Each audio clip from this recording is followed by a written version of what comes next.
Hey, Richard here. In this video, I wanted to share a trick I use to motivate myself every day, day after day, when I'm trying to do something I'm not good at. The trick is something I call immersion.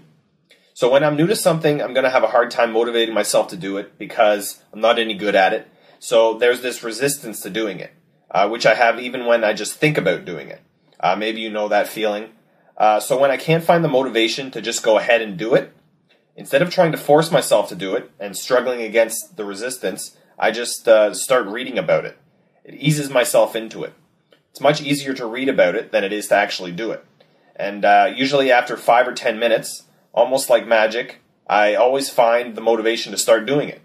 So for example, one thing I still have trouble motivating myself to do every day is meditation. I love it when I meditate for a few days in a row. I actually feel a lot better. It makes my life better in almost every way. But it's a bit of a struggle to start every day because I'm not great at it yet. It's actually hard to do, and I'm not even always sure if I'm doing it right. So before I meditate every day, I just start reading my favorite book about meditation. And I've read this book probably 5 or 6 times so far, front to back, because it's become this tool to motivate me. And reading it over and over has almost made it a part of who I am. I'm immersed in it. It's like learning a new language.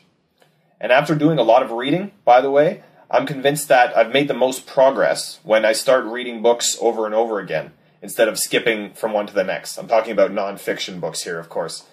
So if you want to master a subject, don't read 100 different books. Try to read one really good book 100 times. Of course, you might have to read a lot of books to find the one that really speaks to you the best.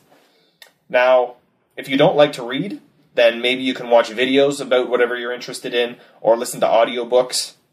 For me, though, reading is the best way because it takes more time and you have more time to think about what you're reading about. But that's it for now.